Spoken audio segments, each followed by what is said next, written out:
امیر علیہ سنت کی بارگاہ میں عرض ہے، یہ ارشاد فرمائیے کہ حضرت سیدنا مولا مشکل کشا علی المرتضیٰ کرم اللہ تعالی وجہہ الکریم اور حضرت سیدنا امیر معاویہ رضی اللہ تعالی عنہ دونوں ہی صحابی ہیں،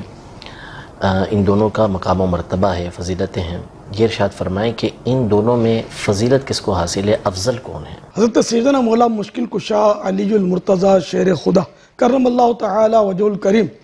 حضرت سیدنا امیر معاویہ رضی اللہ تعالیٰ عنہ سے بہت زیادہ فضیلت رکھتے ہیں، بلکہ خاتون جنت بی بی فاطمہ زہرا رضی اللہ تعالیٰ عنہ اور حسنین کریمین رضی اللہ تعالیٰ عنہ یہ بھی سیدنا امیر معاویہ رضی اللہ تعالیٰ عنہ سے افضل ہیں۔ صحابہ کرام علیہم رضوان ان تمام کے حوالے سے ہمارا کیا عقیدہ ہونا چاہیے کہ یہ تمام کے تمام ان کی تعظیم و تکریم ہمارے لیے ضروری ہے؟ بہار شریعت جلد اول پیج نمبر 254 پر ہے، تمام صحابہ کرام اعلیٰ و ادنا اور ان میں کوئی ادنا نہیں، سب جنتی ہیں، وہ جہنم کی بھنک یعنی ہلکی سی آواز بھی نہ سنیں گے اور ہمیشہ اپنی من مانتی مرادوں میں رہیں گے۔ محشر کی وہ بڑی گھبراہٹ انہیں غمگین نہ کرے گی، فرشتے ان کا استقبال کریں گے کہ یہ ہے وہ دن جس کا تم سے وعدہ تھا۔ یہ سب مضمون قرآن عظیم کا ارشاد ہے۔ پھر آگے چل کر آپ نے یہ سورہ حدید کی آیت بھی ارشاد فرمائیے، کُلًّا وعد اللہ الحسنى، سب سے اللہ نے بھلائی کا وعدہ فرما لیا۔ یہ صحابہ کرام علیہم رضوان کے بعض، جیسے ہم عقیدہ تو یہی رکھتے ہیں نا کہ معصوم تو انبیاء کرام علیہم السلام ہیں یا فرشتے معصوم ہیں، آپس کے جو ان کے معاملات ہوئے مشاجرات صحابہ جس کو کہا جاتا ہے، اس میں اہل سنت کا کیا موقف ہے، کیا کرنا چاہیے ہمیں؟ بہار شریعت جلد اول پیج نمبر 254 پر ہے، صحابہ کرام علیہم رضوان انبیاء نہ تھے، فرشتے نہ تھے کہ معصوم ہوں، ان میں بعض کے لئے لغزشیں ہوئیں مگر ان کی کسی بات پر گرفت اللہ و رسول عز و جل و صلی اللہ تعالیٰ علیہ وآلہ وسلم کے خلاف ہے۔ اللہ عز و جل نے سورہ حدید میں جہاں صحابہ کی دو قسمیں فرمائیں، مومنین قبل فتح مکہ اور بعد فتح مکہ، اور ان کو ان پر تفضیل دی اور فرما دیا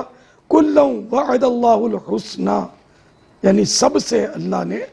بھلائی کا وعدہ فرما لیا۔ ایک نازک سا سوال یہ ہے کہ حضرت مولا مشکل کشا رضی اللہ تعالی عنہ اور سیدنا امیر معاویہ رضی اللہ تعالی عنہ کے درمیان ایک مشہور جنگ ہوئی، تو اب وہ کسی بنیاد پر ہوئی، یہ ارشاد فرمائے کہ اہل سنت کو اس حوالے سے کیا موقف رکھنا چاہیے کہ اس میں مولا مشکل کشا رضی اللہ تعالی عنہ کس پر تھے اور حضرت امیر معاویہ رضی اللہ تعالی عنہ کس پر تھے؟ اس میں یہ کہ حضرت مولا مشکل کشا علی المرتضیٰ شیر خدا کرم اللہ تعالی وجہ الکریم اس معاملے میں حق بر تھے، اور سیدنا امیر معاویہ رضی اللہ تعالیٰ عنہ کی اجتہادی خطا تھی۔ یہی ہم اہل سنت کا موقف ہے۔ امیر سنت کی بارگاہ میں یہ عرض ہے کہ آپ نے جیسا کہ ابھی فرمایا کہ مولا مشکل کشا رضی اللہ تعالی عنہ یہ حق پر تھے اور یقیناً وہ حق پر تھے اور یہی ہمارا موقف ہے، اس حضرت امیر معاویہ رضی اللہ تعالی عنہ سے اس معاملے کے اندر اجتہادی خطا ہوئی، تو اب پچھلے دنوں آپ نے یوم امیر معاویہ رضی اللہ تعالیٰ عنہ منایا، ہم تو یوم امیر معاویہ رضی اللہ تعالیٰ عنہ کے حوالے سے اس دن کو منایا، جلوس بھی نکالا، تو اس میں آپ نے ایک نعرہ لگایا، بے گناہ بے خطا معاویہ معاویہ۔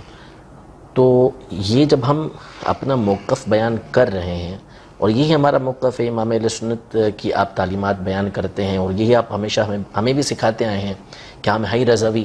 امام اہل سنت نے جس چیز کو بیان کیا اسی پر ہم چلتے ہیں، بار شریعت ہی کے اندر جو عقائد و نظریات ہیں اسی پر ہم چلتے ہیں۔